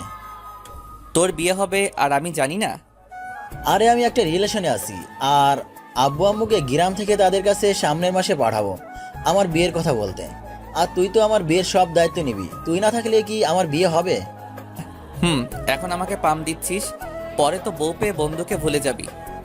আরে একদম না, তুই হলে আমার জিগারের দোস্ত, তোকে কি করে ভুলতে পারি? তুই থাক, আমার ফোন এসেছে। যা। তারপর ট্যাক্সি নিয়ে আবার বের হলাম। আজকে নাইট শিফট করে মোটা অঙ্কের টাকা হাতে এসেছে। এভাবে যদি কয়েক মাস ভালো করে ইনকাম করতে পারি তাহলে আমার আর অন্য চাকরি করতে হবে না, এই ব্যবসায় সেটেলড হয়ে যাব। পরের দিন সকালে ট্যাক্সি নিয়ে বের হলাম আর বিকালে সোনালিকার বলা ক্যাফেটেরিয়াতে চলে গেলাম। সেখানে গিয়ে সোনালিকাকে ফোন দিলাম। Hello ma'am. হ্যাঁ বলুন, আপনি এখন কোথায়? ক্যাফেটেরিয়ার বাইরেই আছি। আমরা ভেতরে আছি, আপনি চলে আসুন। Okay ma'am. তারপর আমি ক্যাফেটেরিয়ার ভিতরে ঢুকলাম। আশেপাশে তাকিয়ে দেখলাম সোনালিকা ম্যাম আর তার পাশে তার বান্ধবী বসে আছে ক্যাফেটেরিয়ার এক কোণের টেবিলে। সেই দিনের থেকে আজকে বেশি সুন্দর লাগছে ম্যামকে, কিন্তু আমাকে এসব বিষয় দেখলে চলবে না। আমি তাদের কাছে গেলাম। হ্যালো ম্যাম, আমি সেই দিনের ট্যাক্সি চালক। সোনালিকা আর হিয়া আমাকে নিচ থেকে উপর পর্যন্ত চেক আউট করলো, তারপর কথা বলা শুরু করলো। ও আপনি বসেন। Thanks ma'am. এইসব ম্যাম ট্যাম আমার পছন্দ না। আমার নাম সোনালিকা আর এ হলো আমার বান্ধবী হিয়া। আমি রাকিব, একজন সাধারণ ট্যাক্সি চালক। দেখে তো মনে হয় না। মানে? হিয়া বলতে চাচ্ছে যে আপনাকে থুকু মানে আপনি আমাদের থেকে 3-4 বছরের বড়, তাও আমি কি তোমাকে তুমি বলতে পারি? আমি কিছুক্ষণ চুপ থেকে তারপর বললাম, হ্যাঁ কেন নয়। আর আমি কি বলবো? তুই ভাই বলে ডাকিস। এই কথাটা বলার পর হিয়া সোনালিকার দিকে অ্যাংরি লুকে তাকালো আর হিয়া মুচকে মুচকে হাসছে। আপনাদের যা ইচ্ছা বলে ডাকতে পারেন। আসলে হিয়া বলতে চাইছিল যে তোমাকে দেখে এত স্টাইলিশ লাগে যে কোনো ট্যাক্সি চালককে লাগে না। আপনি কি আমাকে এই কথা বলার জন্য ডেকেছেন? আমার কিন্তু অনেক কাজ আছে। আরে না না, আমি তো তোমাকে সেদিনের জন্য ধন্যবাদ জানাতে রেখেছি। সেদিন তুমি না থাকলে যে আমার কি হতো। আরে না না, সেটা আমার একজন মানুষ হিসেবে কর্তব্য ছিল। আর হ্যাঁ, এটা নাও। তারপর সোনালিকা আমাকে আমার জ্যাকেটটা ফেরত দিল। Thanks for it. বাবা তুমি তো অনেক ভালো ইংরেজি বলতে পারো, তা কতটুকু লেখাপড়া করেছো? এদের সত্যি কথা বলা যাবে না। এটা কি হলো বলো? হিয়া তো কিছু একটা জিজ্ঞেস করেছে। আমি আর পড়ালেখা, আমি তো এক ফরেনার স্যারের থেকে 1 মাস ইংরেজি শিখেছি। 1 মাসেই এত ভালো ইংরেজিতে কথা বলতে পারো? তোমার তো অনেক শার্প মেমোরি দেখছি। জি ম্যাম। আবার ম্যাম? আমাকে সোনালিকা বলে ডাকবে। আর বলো কি খাবে। আপনারাই অর্ডার দেন। তুই অর্ডার দে। রাকিব ভাই কি এইসব খাবারের নাম জানে? এই মেয়েটা দেখি বেশি বেশি কথা বলে। হা, তুই থাম না। রাকিব তুমি অর্ডার করো। ঠিক আছে ম্যাম। থুক্কু সোনালিকা। তারপর আমি 3 জনের জন্য 3টা ব্ল্যাক কফি আর স্যান্ডউইচ অর্ডার করলাম। খেতে খেতে আমরা কথা বলছিলাম, আসলে একে অপরের সম্পর্কে কথা বলছিলাম। এমন সময় ক্যাফেটেরিয়াতে আমার আব্বু তার বিজনেস ক্লায়েন্টের সাথে এসেছে। আব্বু আমার পিছনের টেবিলে বসায় আমি বুঝতে পারিনি, কিন্তু আব্বু আমার কণ্ঠস্বর ঠিকই চিনতে পেরেছে। সেই দিন আমি বাসা থেকে বের হওয়ার পর আব্বুরও মন খারাপ হয়ে গেছে। ঠিক মতো খায় না, ঘুমায় না। আব্বু ভেবেছিল যে এখন আমাকে বাসায় নিয়ে যাবে, কিন্তু আমাদের কথা শুনে সে কথা মাথা থেকে ঝেড়ে ফেলে দিল। তা রাকিব, তোমার বাসায় কে কে আছে? মা, বাবা আর এক ছোট বোন। তোমার বাবা মা আর বোন কি করে? বোন ইন্টার ফার্স্ট ইয়ারে, আম্মু গৃহিণী আর আব্বু। কথাটা বলেই আমি চুপ হয়ে গেলাম, কারণ এদেরকে সত্যি কথা বলা যাবে না। কি হলো বলো, তোমার আব্বু কি করে? আসলে আব্বু, কথাটা বলে আমি আবার চুপ হয়ে গেলাম, কারণ সামনের দেওয়াল পুরোটা কাচের, আর সেই কাছে আমি দেখতে পাচ্ছি যে আব্বু আমার কথা মন দিয়ে শুনছে। আমার মাথায় এক শয়তানি বুদ্ধি আসলো। আসলে ছোটবেলা থেকে আব্বুকে রাগাতে আমার অনেক ভালো লাগতো। কি হলো বলো? আব্বু আর কি করে, আমার ঘরে বসে বসে খায়, সারাদিন ঘরে বসে থাকে আর নেশা করে। বন্ধুদের সাথে বসে জুয়া খেলে। আর কি বলবো বলো? একটু স্যাড লুকে বললাম, কিন্তু ভিতরে তো আমি হাসছি। আর এইদিকে আব্বু আমার কথা শুনে তেলে বেগুনে জ্বলছে। তাহলে তো তোমার পরিবারের সব চাপ তোমার উপরেই। আমার কথা রাখো, তোমার ভবিষ্যৎ পরিকল্পনা বলো। আমি লন্ডন ক্যামব্রিজ ইউনিভার্সিটি থেকে চান্স পেয়েছি। একটা এক্সাম দিয়েছি, সেই ভার্সিটিতে চান্স পাওয়ার জন্য আগামী সপ্তাহে রেজাল্ট দিবে। দেখি কি হয়। You know what, one of the best varsity this is. আরে রাকিব ভাই, কিভাবে জানবে? জীবনে এই ভার্সিটির নাম শুনেছে নাকি? সন্দেহ। যে ভার্সিটি থেকে গ্র্যাজুয়েশন করে দেশে ফিরলাম, সেই ভার্সিটির নাম বলে আমি শুনবো না? কি হলো, কি বলছো বিড়বিড় করে? না কিছু না। আসলে আমাকে যেতে হবে, আমার কাজ আছে। আমাদেরও যেতে হবে, অনেক দেরি হয়ে গেছে। তারপর কাউন্টারে গিয়ে বিল দেওয়ার সময় সোনালিকা বিল দিয়ে দিল আমার আগে। এটা কি হলো? কি হলো আবার? না মানে তুমি বিলটা দিলে কেন? আরে সমস্যা নেই, মনে করো সেদিনের ভাড়াটা দিয়ে দিলাম। চালাক আছো। সোনালিকা হেসে দিল। এই মেয়ের হাসি দেখে আমি ক্রাশ খেলাম। এই হাসিটা আমাকে যেন পাগল করে দিচ্ছে। কিভাবে একটা মেয়ে এত সুন্দর করে হাসে? আমি কয়েকজন প্যাসেঞ্জারকে নামিয়ে রাতের দিকে গ্যারেজে চলে গেলাম। আর এইদিকে আব্বু বাসায় গিয়ে, তোমার ছেলে কি কোনোদিনও মানুষ হবে না? কেন, রাকিব আবার কি করেছে? এমনিতেই ছেলেটাকে বাসা থেকে বের করে দিয়েছো। কেমন আছে, কোথায় থাকে, কি করে কিছুই জানি না। কি আর করে মেয়ে পটাচ্ছে? মানে আব্বু, তুমি কি ভাইয়াকে দেখেছো? বলো না আব্বু, বলো না। তারপর আব্বু আজকে সব কথা আম্মু আর রিয়াকে বলল। আম্মু আর রিয়া তো হেসে গড়াগড়ি খাচ্ছে এমন ভাব। এতে হাসার কি আছে বুঝলাম না। আব্বু, ভাইয়া তোমাকে এইবারও বোকা বানিয়ে দিল। মানে? মানেটা হলো রাকিব হয়তো কোনোভাবে তোমাকে দেখে ফেলেছিল, তাই এই কথাটা বলেছে তোমাকে রাগানোর জন্য। তুমি তো জানো রাকিব তোমাকে রাগাতে কত ভালোবাসে। যা, এইবারও বোকা হয়ে গেলাম। ভেবেছিলাম ছেলেটা হয়তো কষ্টে আছে, কিন্তু না, ছেলে তো দিব্যি গার্লফ্রেন্ডের সাথে ক্যাফেটেরিয়াতে বসে আড্ডা দিচ্ছে। তাতে তোমার কি? দেখবে আমার ছেলে একদিন প্রমাণ করে দিবে যে সেও কিছু করতে পারে। রাতে আমি শুয়ে শুয়ে সোনালিকার কথা ভাবছি। না চাইতেও তার ওই মায়াবী মুখ আর তার ভুবন ভোলানো হাসি মাখা মুখ আমার চোখের সামনে ভেসে উঠছে। আমি শুধু এটা ভাবছি যে একটা মেয়ের হাসি কিভাবে এত সুন্দর হতে পারে। আমি যেন এক ঘরের মধ্যে আছি। এমন সময় রাহুল আর রাজু আসলো আমার সাথে কিছু কথা বলতে। কি রে, শুয়ে শুয়ে কি ভাবতেছিস? ভাবছি একটা মেয়ের হাসি এত সুন্দর কিভাবে হয়। কি বললি? ওস্তাদ, আমার মনে হয় রাকিব ভাই প্রেমে পড়েছে। ঘরের মধ্যে কথাটা বললাম। না না, কিছু না। রাজু তো ভুল কিছুই বলেনি। তোর কথাবার্তায় বোঝা যাচ্ছে তুই প্রেমে পড়েছিস। ঘটনা কি খুলে বলতো? না না, কিছু না। কি বলছিস এসব আবল তাবল? তারপর আমি রাহুলকে আজকের ব্যাপারে খুলে বললাম। আজকে সোনালিকার সাথে আমার কি কথা হয়েছে, তারপর আব্বুর নামে কি কি বলেছি। আমার মনে হয় তুই মেয়েটার হাসির উপর প্রেমে পড়েছিস। ছাড় এইসব বিষয়, আমি এখন এসব বিষয় নিয়ে ভাবতে চাই না। তোরা জানিস যে আমার লক্ষ্য এখন বড় লোক হওয়া। ভাই চিন্তা করেন না, আমরা আছি তো। আর আপনি অবশ্যই আপনার বাপের থেকেও বড় লোক হইবেন। তাই যেন হয় রাজু। অন্যদিকে সোনালিকা শুয়ে শুয়ে আমার কথা ভাবছে। ছেলেটা কত সুন্দর আর কত ভদ্রভাবে কথা বলে, কিন্তু জীবনে অনেক দুঃখ। এইভাবে এক সপ্তাহ চলে গেল। একদিন সকালে আমি একজন প্যাসেঞ্জারকে নিয়ে একটি ভার্সিটিতে নিয়ে আসলাম। আমি আমার ভাড়া নিয়ে যেই ট্যাক্সি নিয়ে চলে যাব, ঠিক তখনই দেখলাম সোনালিকা আর ওর বান্ধবীরা ভার্সিটির গেটের সামনে দাঁড়িয়ে আছে। আর সোনালিকাকে দেখে মনে হচ্ছে অনেক দুঃখী, আর মনে হচ্ছে অনেক কান্না করেছে। আমি কি যাব একবার সোনালিকার কাছে? কিন্তু আমি গেলে যদি সে অপমানিত বোধ করে, কারণ সেখানে সবাই দামি ব্র্যান্ডের জামা কাপড় পরে আছে, আর আজকে আমি লোকাল ড্রেসেই স্টাইলিশ লুকে এসেছি। আসলে আমার সব ব্র্যান্ডের জামা কাপড় আমি রেখে দিয়েছি, কারণ আমার ব্র্যান্ডের জামা কাপড় দেখে আমাকে কেউ ট্যাক্সি চালক মনে করে না। আর লোকাল ব্র্যান্ডের জামা কাপড়কেই আমি স্টাইলিশ করে দিয়েছি। আমি লন্ডন থাকতে ফ্যাশন হাউসে 2 মাসের কোর্স করেছি। আসলে আব্বু জানে না যে আমি লন্ডনে থাকতে অনেক ধরনের বিজনেসের কোর্স করেছি। আমি ট্যাক্সি থেকে নেমে সোনালিকার কাছে গেলাম। সোনালিকা, তোমার কি কিছু হয়েছে? আমার কথা শুনে সোনালিকা আর ওর বান্ধবীরা আমার দিকে তাকালো। সোনালিকা, তুই কি এই খ্যাতকে চিনিস নাকি? কে, তুই চুপ থাক।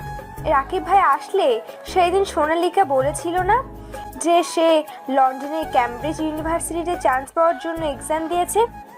আজ রেজাল্ট দিয়েছে, কিন্তু সোনালিকা চান্স পায়নি। এটা তো সত্যি অনেক দুঃখের ব্যাপার। শুধু তাই নয়, আর না, কিছু হয়নি রাকিব। হিয়াকে বলতে দাও সোনালিকা। আজকে ভার্সিটিতে অ্যাডমিশন নিতে এসেছিলাম, কিন্তু ভার্সিটি কিছু সিনিয়র সোনালিকার সাথে খারাপ ব্যবহার করেছে, খারাপ খারাপ কথা বলেছে, শরীরে বিভিন্ন জায়গায় টাচ করতে চেয়েছে। আমি তাকে দেখে সোনালিকা কান্না করছে। সিনিয়রেরা কি এখনো ভিতরে আছে? সোনালিকা, আসো আমার সাথে। কিন্তু কোথায়? সোনালিকা, কোন ছেলেগুলো? রাকিব, ছেড়ে দাও, ওরা অনেকজন আছে। তুমি শুধু বলো কোন ছেলেগুলো তোমাকে বিরক্ত করেছে। ভাইয়া সোনালিকা বলবে না, আমি বলছি। এই যে শুনছেন ভাই সাহেব, আরে রকি, মেয়েটা মনে হয় আমাদের কাছে মজা নেওয়ার জন্য এসেছে। গতবার মনে হয় আমাদের টাচ অনেক ভালো লেগেছে। রকি যেই সোনালিকার পেটে টাচ করবে সেই সময় আমি রকির হাত ধরে মচকে দিলাম। রকি ব্যথায় চিৎকার দিয়ে উঠল। তারপর আমি রকির মুখে একটা ঘুষি দিলাম আর তার নাক থেকে অবিরাম রক্ত পড়তে লাগলো। তারপর বাকি 6 জন আমাকে ঘিরে ফেললো। আমি একে একে সবাইকে মারতে লাগলাম। একজনের 2 পায়ের মাঝখানে একটা কিক করলাম আর সে মরণ চিৎকার দিয়ে উঠল। আরেকজনের পেটে ঘুষি দেওয়ার সাথে সাথে তার মুখ থেকে রক্ত বের হলো। আরও বাকি 5 জনকে একইভাবে মাটিতে শুইয়ে দিলাম। সবাই আমাদের মারামারি দেখে আমাদেরকে ঘিরে ফেলেছে। সোনালিকা আর ওর বান্ধবীরা আমার ফাইট দেখে চমকে গেছে, কারণ আমি একেবারে প্রফেশনালভাবে ওদেরকে হারিয়েছি। তারা তো আর জানে না যে আমি লন্ডনে থাকতে মার্শাল আর্ট, কুংফু আর নিনজা ফাইট সব কিছু ট্রেনিং নিয়েছি। এই ভার্সিটি এই এলাকার সবচেয়ে নামি দামি একটা ভার্সিটি। সব ভার্সিটিতেই র্যাকিং হয়, কিন্তু কোনো ভার্সিটির কারো অধিকার নেই কোনো মেয়ের সম্মানহানি করার। সবাই এখানে পড়তে আসে কোনো মেয়ের শ্লীলতাহানি করার জন্য না। এটাই কি আপনাদের এডুকেশন সিস্টেম? অনেক জোরে জোরে বললাম যাতে সবাই শুনতে পারে। সবাই আমার কথা শুনে মাথা নিচু করে আছে। আমি আর কিছু না বলে সেখান থেকে বেরিয়ে আসলাম। আমি যেই ট্যাক্সিতে উঠতে যাব ঠিক তখনই সোনালিকা আমার দিকে দৌড়াতে দৌড়াতে আসলো। তোমাকে অনেক ধন্যবাদ আমার সাহায্য করার জন্য। এটা তো আমার কর্তব্য ছিল। আমাকে তুমি এই নিয়ে 2বার সাহায্য করেছো। 2বারই আমাকে কেউ সাহায্য করেনি। তোমাকে ধন্যবাদ দিয়ে ছোট করব না আমি, কিন্তু আমি তোমাকে ডিনারের ইনভাইট করতে চাই। এ কোন মহাবিপদে পড়লাম! এভাবে তো আমি কখনো কাজে মনোযোগ দিতে পারবো না। কি হলো বলো? আসলে আমার সময় নেই, নিচু স্বরে কথাটা বললাম। সময় নেই বললে তো হবে না। আচ্ছা তুমি বলো তোমার কখন সময় হবে, আমি কিছুক্ষণ চুপ থেকে। আজকে তো ক্রিসমাস, তুমি একটা কাজ করো, তুমি গ্যারেজে আসবে রাত 8টার দিকে। গ্যারেজে কেন? দেখো আমার সময় নেই তোমার জায়গায় যাওয়ার জন্য, কিন্তু আমি যে জায়গায় থাকি সেই জায়গায় তোমার সাথে ডিনার করব। কথা হলো ডিনার করার এখন কেউ খাওয়ায় সেটা কোনো ব্যাপার না। এটা কিন্তু ঠিক না। আমি তোমাকে খাওয়াবো, ঠিক আছে অন্য সময় খাওয়াবো, কিন্তু তুমি গ্যারেজে থাকো কেন? আসলে আমি গ্যারেজে থাকি মানে আমার বন্ধুর গ্যারেজ, আর আমার পরিবার গ্রামে থাকে। তোমার টেনশন নেওয়ার দরকার নেই, কারণ গ্যারেজে আমার প্রাণপ্রিয় বন্ধু রাহুল আর আমার ছোট ভাইয়ের মতো রাজু থাকে। গ্যারেজ আমাদের কাছে কোনো 5 স্টার হোটেলের চেয়ে কম না, সেখানে গেলেই দেখতে পারবে। ওকে, আজকে দেখা হবে, বাই। কোথায় যাবে বলো, আমি ড্রপ করে দেই। আসলে আমি গাড়ি নিয়ে এসেছি। তোমার গাড়ি থাকতে তুমি সেই দিন রাতে ট্যাক্সি বুক কেন করলে? আসলে আমি বন্ধুদের সাথে গেলে গাড়ি নেই না, কারণ ড্রাইভার আব্বুকে সব বলে দেয়। কিন্তু সেই দিন রাতের ঘটনার পর আব্বুর অর্ডার আছে, আমি যে কোনো জায়গায় যাই না কেন গাড়ি নিয়ে যেতে হবে। ঠিক আছে, রাতে দেখা হবে। ওকে, বাই। আমি ট্যাক্সি নিয়ে চলে গেলাম। সোনালিকা যেই না ওর গাড়ির দিকে যাবে ঠিক তখনই তার সামনে একটা গাড়ি থামলো। গাড়ি থেকে নেমে এলো এই দেশের টপ বিজনেসম্যানের মধ্যে একজন, সেলিম হোসেন। হ্যাঁ, আমার আব্বু নামলো গাড়ি থেকে। আসলে আমি আর সোনালিকা যখন রাস্তায় কথা বলছিলাম তখন আব্বু আমাদের দেখেছিল, কিন্তু এত দূর থেকে আমাদের কথা শোনা যাচ্ছিল না। তাই আমি যাওয়ার পর আব্বু সোনালিকার কাছে আসলো।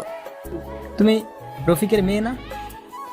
জি আঙ্কেল, আর আপনি নিশ্চয়ই আমার আব্বুর সবচেয়ে প্রিয় বন্ধু সেলিম হোসেন। আমি আপনার সম্পর্কে ম্যাগাজিন থেকে জেনেছি। তুমি তো দেখি অনেক কিছু জানো। তা তোমার সাথে ওই ছেলেটা কে ছিল?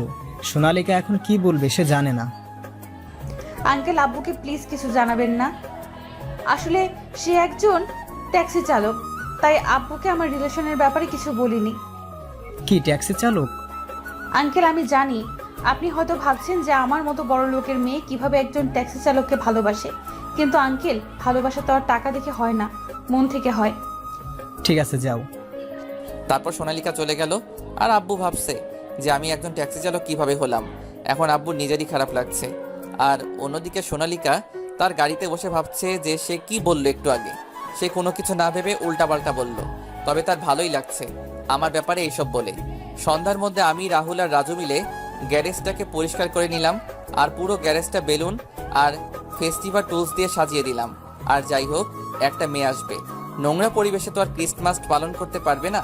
তবে ক্রিসমাস যতই খ্রিস্টানদের অনুষ্ঠান হোক না কেন, আনন্দ সবাই করতে পারে। রাত 8টার দিকে সোনালিকার গাড়ি গ্যারেজের ভিতর গিয়ে থামলো। আজকে সোনালিকাকে দেখে আমি পুরো ফিদা, কারণ সে একটা সাদা লেহেঙ্গার সাথে ম্যাচিং চুড়ি। কি যে সুন্দর লাগছে বলে বোঝানো সম্ভব না। মনে হচ্ছে একটা সাদা পরি গাড়ি থেকে নেমে আমার দিকে হেঁটে আসছে। আমি যেন এক ঘোরের মধ্যে আছি। আমার ঘোর কাটলো সোনালিকার ধাক্কাতে। কি হলো? এইভাবে কি দেখছিলে? কই কিছু না। তা আজকে আমাকে কেমন দেখাচ্ছে বললে না তো? মনে হচ্ছে একটা সাদা পরী আমার কাছে আসছে। কি যে বলো না, আমার লজ্জা লাগে না বুঝি? আর লজ্জা পেতে হবে না, এখন ভিতরে আসো। চলো, কিন্তু 1 মিনিট দাঁড়াও। তারপর সোনালিকার গাড়িটাকে ফেরত পাঠিয়ে দিল ড্রাইভারকে দিয়ে। গাড়ি পাঠিয়ে দিলে কেন? আজকে আমাকে তুমি বাসায় পৌঁছে দিবে। কিন্তু তোমার বাবা যদি রাগ করে? ড্যাড কিছুই বলবে না। আমি বলে এসেছি যে আমি আমার এমন বিশেষ ফ্রেন্ডের সাথে ক্রিসমাস সেলিব্রেট করতে যাচ্ছি, যার কাছে আমি ফুল সেফ। এত বিশ্বাস করো আমায়? আহবার জিগায়। তারপর আমি সোনালিকাকে রাহুল আর রাজুর সাথে পরিচয় করিয়ে দিলাম। সবাই অনেক আনন্দ করলাম। আমরা সবাই একসাথে ডিনার করলাম। তারপর রাত 12টা বাজতেই কেক কাটলাম। হালকা ড্রিঙ্কসও করেছি। আজকে সত্যি অনেক মজা করলাম। রাজু আর রাহুল ঘুমাতে চলে গেছে। সোনালিকা আমার রুমে এসেছে। অনেক তো রাত হলো, চলো তোমাকে বাসায় দিয়ে আসি। কেন আজকে রাতে তোমার সাথে থাকি? ও সোনালিকা, আমি এত বোকা নই। কেউ 1 গ্লাস বিয়ার খেয়ে এত মাতাল হয় না, আমি জানি। জানুই যখন আমার কথায় একটা প্রশ্ন দিবে। কি প্রশ্ন? তুমি কি আমাকে ভালোবাসো?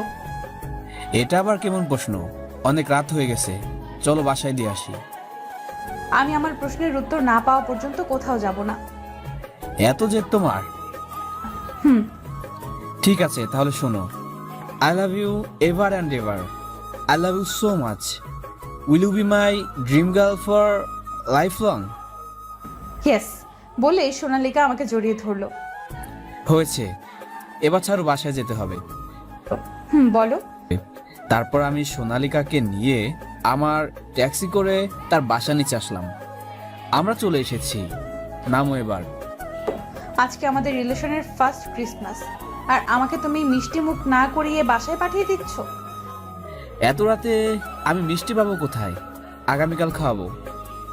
আমি আজই খাবো, আর মিষ্টি তো তোমার কাছে আছে। আমার কাছে কোথায় মিষ্টি আছে? তারপর সোনালিকা ওর ঠোঁট দিয়ে ইশারা করলো। ওরে এত চালাক তুমি! এতদিন তো জানতাম এই ডায়লগ শুধু ছেলেরা বলে, কিন্তু তুমি তা প্রমাণ করে দিলে। আমাকে আর কিছু না বলতে দিয়ে সোনালিকা তার ঠোঁট দিয়ে আমার ঠোঁট জোড়া বন্ধ করে দিল। এভাবে কতক্ষণ ছিলাম বলতে পারবো না। সোনালিকা আমাকে ছেড়ে দেওয়ার পর দুজনেই হাঁপাচ্ছি। মিষ্টি খাওয়া হয়েছে? সোনালিকা লজ্জায় কিছু বলল না, শুধু মাথা নাড়িয়ে হ্যাঁ বলল। তারপর সোনালিকা ওর বাসায় চলে গেল, আমি গ্যারেজে চলে গেলাম। এভাবে আমার আর সোনালিকার দিনগুলো কাটতে লাগলো। আমি ব্যাংকের লোন মিটিয়ে আবারও লোন নিয়েছি, কিন্তু 10 লাখ টাকা। আমি সেই টাকা দিয়ে আরও 3টা ট্যাক্সি কিনে ভাড়ায় দিয়ে দিলাম। এতে করে আমার অনেক লাভ হতে লাগলো। এইদিকে রাহুলের বিয়ে হয়ে গেছে। একদিন আমি আর সোনালিকা ক্যাফেটেরিয়াতে বসে আছি। রাহুল ভাইয়েরও তো বিয়ে হয়ে গেল। তো কি হয়েছে? কি হয়েছে মানে? তোমাকে এবার আমার বাবার সাথে কথা বলতে হবে আমাদের বিয়ের ব্যাপারে। দেখো, তুমি এত বড় লোকের মেয়ে, আর আমি একজন সামান্য ট্যাক্সি চালক। তোমার বাবা তো আমাকে মেনে নিবে না, তাই আমাকে বড় কিছু হতে হবে। তুমি থাকো তোমার বড় কিছু নিয়ে, আর এদিকে ড্যাড আমার বিয়ে নিয়ে কথা বলা শুরু করে দিয়েছে। না না, আমাকে আর কিছুদিন সময় দাও। আচ্ছা, আর মাত্র 15 দিন সময় দিচ্ছি। তারপর যদি তুমি আমার ড্যাডির সাথে কথা না বলো, তাহলে আমি আমার ড্যাডের পছন্দ মতো ছেলেকে বিয়ে করে নেব। আচ্ছা, আমি গ্যারেজে শুয়ে শুয়ে ভাবছি যে কিভাবে আমি বড়লোক হব, কারণ মাত্র 4টা ট্যাক্সি দিয়ে কোটিপতি হতে পারবো না। আমি আমার সমস্যাটা রাহুলকে জানালাম। তুই তো বিদেশ থেকে অনেকগুলো বিজনেসের কোর্স করেছিস, তাহলে সেই কোর্সের শেখানো টেকনিক অ্যাপ্লাই কর। আমি ভাবছি একটা ছোট দেখে ফ্যাশন হাউস খুলবো, কিন্তু তার জন্য আমার এই ট্যাক্সির প্রফিট যথেষ্ট না। তুই তো আমার থেকে সাহায্য নিবি না জানি আমি। তাহলে এক কাজ কর, ব্যাংক থেকে লোন নে, আর তোর কাছে এখন বন্ধক রাখার মতো সম্পদও আছে। না রে দোস্ত, আমি যদি ব্যাংক থেকে লোন নেই তাহলে আমাকে সেই লোন পরিশোধ করতে হবে, আর তাতে আমার প্রফিট কিছুই থাকবে না। তাহলে কি করবি? জানি না রে। এক কাজ কর, আমি আর তুই একসাথে ফ্যাশন হাউস শুরু করি পার্টনারশিপে। তুই তো আমার থেকে সাহায্য নিবি না, কিন্তু পার্টনারশিপ তো করতেই পারি। আমার টাকা আর তোর ট্যালেন্ট সব মিলে একদম ধামাকা বিজনেস করব আমরা। আইডিয়াটা খারাপ না দোস্ত, তারপর আমি আর রাহুল মিলে একটা ফ্যাশন হাউস শুরু করি। আমি আমার যে একটা ট্যাক্সি চালাতাম সেটা আমি ভাড়ায় দিয়ে দিছি। এখন আমি আমার পুরো মনোযোগ আমার নতুন বিজনেসে লাগাবো। আমার জ্ঞান আর বিদেশ থেকে গ্র্যাজুয়েশন সার্টিফিকেট এই বিজনেসকে সাকসেসফুল করতে অনেক সাহায্য করেছে। এই ব্যবসায় রাহুলের অবদান কোনো অংশে কম নয়। আমি সোনালিকার বাবার সাথে দেখা করি আর তার কাছে সোনালিকে পড়ালেখা শেষ হওয়া পর্যন্ত সময় চাই, আর তিনি আমাকে মেনেও নেয়। এভাবে 2 বছর চলে গেল। আমি আগের থেকে বড়লোক হয়ে গেছি। আমার এখন প্রায় 500টার মতো ট্যাক্সি আছে। আমি আমার টাকা আর ট্যালেন্টকে ঠিকমতো ইনভেস্ট করতে পেরেছি বলেই আজ আমি এত দূরে। লন্ডন থেকে আমি যেসব বিজনেস কোর্স করেছি সেগুলো অ্যাপ্লাই করেছি। আমি আমার ব্যাংক থেকে লোন নিয়ে অনেকগুলো বিজনেস স্টার্ট করেছি, আর রাহুলের গ্যারেজটাকে শহরের সবচেয়ে বড় গ্যারেজে পরিণত করেছি। এখন এখানে অনেক লোক আছে, তাই রাজুকে আমার ট্যাক্সি কোম্পানির ম্যানেজার বানিয়ে দিয়েছি। সময়ের সাথে টেক্কা দিতে দিতে এখন আমি দেশের সবচেয়ে বড় ট্যাক্সি কোম্পানির মালিক। আর আমার ফ্যাশন হাউস আমার বোন রিয়ার নাম, যেটা দেশের অন্যতম জনপ্রিয় ফ্যাশন হাউস। দেশের তরুণদের দিক দিয়ে আমি সবার উপরে। আমি এখন দেশের টপ বিজনেসম্যানদের মধ্যে একজন। দেশের তরুণদের দিক দিয়ে আমি সবার উপরে। আমি এখন দেশের টপ বিজনেসম্যানদের মধ্যে একজন। আগামীকাল আমাকে অ্যাওয়ার্ড দেওয়া হবে বিজনেসম্যান অব দ্য ইয়ার হিসেবে, কারণ 2 বছর আগে মোটামুটি ধনী থাকলেও গত 1 বছরে সব থেকে বেশি টাকা আমি ইনকাম করেছি। অনুষ্ঠানে সোনালিকা, ওর বান্ধবীরা আর ওর বাবাও থাকবে। আমার পক্ষ থেকে রাহুল, ওর বউ মিম আর ওদের 1 বছরের ছেলে রূপকও যাবে। রাজুও যাবে আমার সাথে। শুনেছি দেশের টপ বিজনেসম্যানদের মধ্যেই একজন আমাকে অ্যাওয়ার্ড দিবে। পরের দিন আমরা সবাই অনুষ্ঠানে চলে গেলাম। আমি আজ অনেকটাই খুশি, কারণ আজ আমি আমার চ্যালেঞ্জ কমপ্লিট করতে পেরেছি। আমার আজকের অ্যাওয়ার্ড শো পুরো দেশে লাইভ দেখানো হবে। তাই আমার আব্বুও দেখবে যে তার ছেলে নিজে কিছু একটা করতে পেরেছে। আমি আমার BMW গাড়ি নিয়ে চলে গেলাম অ্যাওয়ার্ড শোর গেস্ট রুমে। একটু পর অ্যাওয়ার্ড শো শুরু হবে। এমন সময় দরজায় কেউ একজন ঠক ঠক করলো।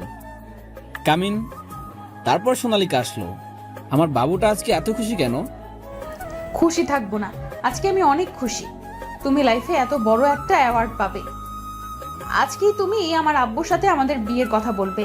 আর গত 2 বছরে আমি যতবার তোমার বাবা মায়ের কথা জিজ্ঞেস করেছি ততবার তুমি কথাটা এড়িয়ে চলেছো। আজকে কিন্তু আমি কোনো কথা শুনবো না। বলো আমাকে, তুমি কবে তোমার ফ্যামিলির সাথে আমার দেখা করিয়ে দিবে?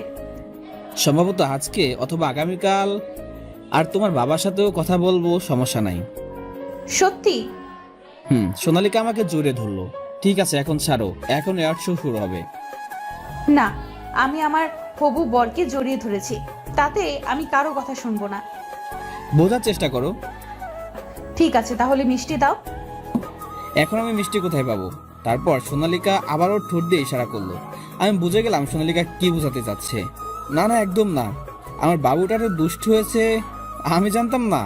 সোনালিকা আমাকে যেই লিপ কিস করতে যাবে ঠিক সেই সময় আমি সরে গেলাম। সোনালিকা অনেক রেগে গেল। আমি দৌড়ে রুম থেকে চলে গেলাম। সোনালিকা আমার পিছু পিছু দৌড়াচ্ছে। এক সময় আমি দৌড়াতে দৌড়াতে একজনের সাথে ধাক্কা খেলাম। আমি সামনে তাকিয়ে অবাক, কারণ আমার সামনে আমার ছোট বোন রিয়া দাঁড়িয়ে আছে। রিয়া আমাকে দেখেই জোরে ধরলো। এতদিনের সব রাগ অভিমান ওর চোখে আমি দেখতে পেলাম। ভাইয়া, তুই না খুব পচা। এতদিন আমাদের কথা কি তোমার মনেও পড়েনি? আরে আমার পাগলি বোনটা যে কেঁদেই দিবে। আমি আর মাত্র 1 দিন পর আবার তোর কাছে ফিরে যাব। রিয়া আমাকে ছেড়ে দিয়ে তারপর আবার পড়া শুরু করলো। ভাইয়া, তুমি কি সত্যি বলছো? হ্যাঁ রে, আমি তো রিয়ার সাথে কথা বলতে বলতে এতক্ষণ খেয়ালই করে নাই যে সোনালিকা আমার পিছনে দাঁড়িয়ে আছে। সে আমাদের কথা শুনতে পারেনি। এখানে হচ্ছেটা কি? আমি আর রিয়া সোনালিকার দিকে তাকালাম। সোনালিকার চোখ দিয়ে মনে হয় আগুন বেরোচ্ছে। আমি বুঝে গেলাম সোনালিকা আমাকে আর রিয়াকে দেখে অন্য কিছু ভাবছে। তাই তার ভুল ভাঙানোর জন্য বললাম, রিয়া, এ হলো তোর হবু ভাবি সোনালিকা, আর সোনালিকা এ হলো আমার আদরের ছোট বোন রিয়া। সোনালিকা এবার তার ভুল বুঝতে পেরেছে। রিয়া তো সোনালিকাকে পেয়ে আমাকে মনে হয় ভুলে গেছে। রিয়া, তুই এখানে কি করস? আর আব্বু আম্মু কোথায়? আব্বু আম্মু এখানে আছে। আর তুমি এখানে কি করো? এই জায়গায় তো আজকে দেশের ইয়াং জেনারেশনের আইডল টপ বিজনেসম্যানকে অ্যাওয়ার্ড দেওয়া হবে। সেই বিজনেসম্যান আর কেউ নয়, তোমার ভাইয়া। সত্যি ভাইয়া? তার মানে তুমি চ্যালেঞ্জ জিতে গেছো। হুররে! ইয়া, কিসের চ্যালেঞ্জ? পরে বলবো, আজকে সব জানতে পারবা। রিয়া, আব্বু আর আম্মু এখানে কি করছে? না না, আমি বলবো না। আজকে তোমার জন্য সারপ্রাইজ আছে। দেখা যাবে কি সারপ্রাইজ। এমন সময় মাইকে অ্যানাউন্সমেন্ট করা শুরু হয়ে গেছে। আমরা স্টেজের কাছে চলে গেলাম। আমার সব আপনজন প্রথম সারির চেয়ারে বসে আছে, কিন্তু আমি আব্বুকে দেখতে পেলাম না। এমন সময় মাইকে আমার নাম অ্যানাউন্স করলো। আমি স্টেজে উঠে গেলাম। আমার চোখ নিচে জনগণের ভিড়ের দিকে। আম্মু আমাকে দেখে অনেক অবাক হয়েছে। রিয়া আম্মুকে সব বলল আর সোনালিকার সাথে পরিচয় করে দিচ্ছে। আমি স্টেজে সামনের দিকে তাকিয়ে অনেক বড় শট খেলাম, কারণ আমার সামনে আমার আব্বু দাঁড়িয়ে আছে অ্যাওয়ার্ড নিয়ে। আব্বুর মুখেও আশ্চর্যবোধক চাউনি দেখতে পাচ্ছি। আব্বু যে আমাকে আশা করেনি এটা আব্বুর চোখ মুখ দেখে বোঝা যাচ্ছে। মাইকে আবার অ্যানাউন্স করলো, দেশের ইয়াং জেনারেশনের আইকন রাকিব হাসান রাজকে আজ টপ বিজনেসম্যান অব দ্য ইয়ারের অ্যাওয়ার্ড দিবে দেশের সেরা বিজনেসম্যানদের মধ্যে অন্যতম বিজনেসম্যান সেলিম হোসেন। আব্বুর হাতে অ্যাওয়ার্ড আছে, কিন্তু আব্বু আমাকে অ্যাওয়ার্ড না দিয়ে এই জায়গায় সবাইকে অবাক করে আমাকে জড়িয়ে ধরলো। এতদিনের সব রাগ অভিমান সব আজকে মুছে যাবে বলে আমি মনে করি। আব্বু আমাকে ছেড়ে দিয়ে আমাকে নিয়ে মাইকের কাছে গেল। আপনারা নিশ্চয়ই ভাবতেছেন যে আমার আর রফিকের মধ্যে কি সম্পর্ক আছে। রফিক আর কেউ নয়, আমার ছেলে। গত 2.5 বছর আগে রাকিব লন্ডন ক্যামব্রিজ ইউনিভার্সিটি থেকে গ্র্যাজুয়েশন করে দেশে আসার পর আমাকে বলেছিল যে সে নিজের নামে কিছু করতে চায়, আমার বিজনেস সে সামলাবে না। তখন আমি খুব রেগে গিয়েছিলাম, তাই রাকিবকে ঘর থেকে বের করে দিয়েছিলাম। তখন রাকিব আমাকে চ্যালেঞ্জ করেছিল যে রাকিব নিজের যোগ্যতায় কিছু একটা হয়ে আমার সামনে এসে দাঁড়াবে। আজ রাকিব তার কথা রাখতে পেরেছে। আজ 2.5 বছর পর সময়ের পরিবর্তনে আল্লাহ তাআলা আমার হাতে রাকিবকে অ্যাওয়ার্ড দেওয়ার সৌভাগ্য করে দিয়েছে। আজ আমি চ্যালেঞ্জে হেরে যাওয়ায় কোনো দুঃখ পাইনি, বরং আমার চেয়ে খুশি কেউ হবে না, কারণ আমার ছেলে নিজের যোগ্যতায় আজ নিজের একটা পরিচয় গড়ে তুলেছে। আজ আমি গর্বিত আমার ছেলের প্রতি। আব্বুর কথা শুনে আমার চোখ দিয়ে 2 ফোঁটা পানি গড়িয়ে পড়ল। এই পানি দুঃখের নয়, বরং আনন্দের। তারপর আব্বু আমাকে তার নিজ হাতে অ্যাওয়ার্ড দিল। অ্যাওয়ার্ড অনুষ্ঠান শেষ হওয়ার পর আমি আব্বু আম্মুকে সোনালিকা আর তার বাবার সাথে পরিচয় করে দিলাম, কিন্তু আমি জানতাম না যে আমার আব্বু আর সোনালিকার আব্বু বেস্ট ফ্রেন্ড। 1 মাস পর আমার বিয়ে হয়ে গেল সোনালিকার সাথে। আমি এখন বাসর ঘরের সামনে দাঁড়িয়ে আছি, কিন্তু আমার ভিতরে ভয় কাজ করছে, কারণ সেদিন অ্যাওয়ার্ড ফাংশনের দিন সোনালিকা আমার উপর রাগ করেছিল, কারণ আমি আমার আসল পরিচয় তার কাছে লুকিয়ে গেছিলাম। আমি আমার সব ভয়কে এক সাইডে রেখে এক বুক সাহস নিয়ে আমার রুমে ঢুকলাম। দেখি সোনালিকা বাঙালি বউয়ের মতো হাঁটু সমান ঘুমটা দিয়ে বসে আছে। আমার পায়ের শব্দ শুনে সোনালিকা খাট থেকে নেমে আমার পায়ে হাত দিয়ে সালাম করলো। আমি কিছু বলার আগে সোনালিকা বলা শুরু করলো, আগে ওযু করে আসো, 2 রাকাত নফল নামাজ পড়বো, তারপর আমি। এখন কিছু বলি? না, আগে আমার প্রশ্নের উত্তর দিবে, তারপর। ঠিক আছে। তুমি আমাকে তোমার আসল পরিচয় কেন দাওনি? কারণ আমি চাইতাম না কেউ আমার পরিচয় জেনে আমাকে ভালোবাসুক। ও, তার মানে আমাকে কি তোমার সেই রকম মেয়ে বলে মনে হয়েছিল তোমার? এই না না, আমি সেটা বলতে চাইনি। এইসব কথা ছাড়ো তো, আজকে আমাদের বাসর রাত। এসব কথা বলে কি সময় কাটাবে? এই ছাদে যাবে? আমি তোমাকে বলছি কি আর তুমি বলছো কি? আর এত রাতে ছাদে গিয়ে কি করবে? যদি কেউ দেখে ফেলে? আরে কিছু হবে না, চলো তো। তারপর সোনালিকার সাথে চুপি চুপি ছাদে গেলাম। সেখানে দোলনায় বসলাম। এই দোলনাটা আমার বোন বানিয়েছিল। চারটা আজ অনেক আলো দিচ্ছে না? এরকম দৃশ্য আমি কখনো দেখিনি। এখন কি আমাকে একটু মিষ্টি দিবে? অনেকদিন মিষ্টি মুখ করিনি। সোনালিকা কিছু না বলে মাথা নেড়ে হ্যাঁ বোধক ইশারা করলো। বাকিটুকু আর না জানাই ভালো। মুই ভদ্রপোলা 5 বছর পর। ড্যাডি, মাম্মা আমাকে খুব বকেছে। কি, তোমার মাম্মার এত বড় সাহস যে আমার প্রিন্সেসকে বকা দিবে? তোমার মাম্মাকে আমি বকুনি দিয়ে দেব। ঠিক আছে, আই লাভ ইউ ড্যাডি। ওরে, আমার নামে বিচার দেওয়া হচ্ছে বুঝি? হ্যাঁ, তুমি আমাকে বকেছো না, তাই আমি ড্যাডির কাছে তোমার নামে বিচার দিয়েছি। এখন ড্যাডি তোমাকে বকবে। মাই প্রিন্সেস, তুমি একটা কাজ করো, তোমার ফ্রেন্ডসদের সাথে খেলতে যাও, আর আমি তোমার মাম্মাকে বকা দিব। ওকে। তারপর ফারিয়া খেলতে চলে গেল। তুমি আমার প্রিন্সেসকে বকেছো কেন? তুমি তোমার মেয়েকে মাথায় উঠিয়ে এত বিগড়ে দিয়েছো। তাই নাকি? এই কি করছো? কেন, আমার বুকে আদর করছি? এই না না, একদম না।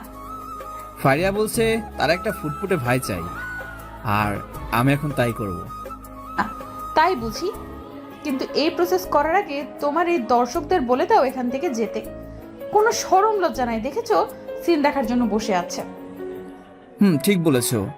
আমার প্রিয় দর্শক বন্ধুরা, আপনারা যান আপনাদের কাজে, আর আমি আমার বংশবৃদ্ধির কাজ করি। তারপর কি হলো আপনাদের জানতে হবে না। এইভাবে মিলন হলো আরো একটি সম্পর্ক।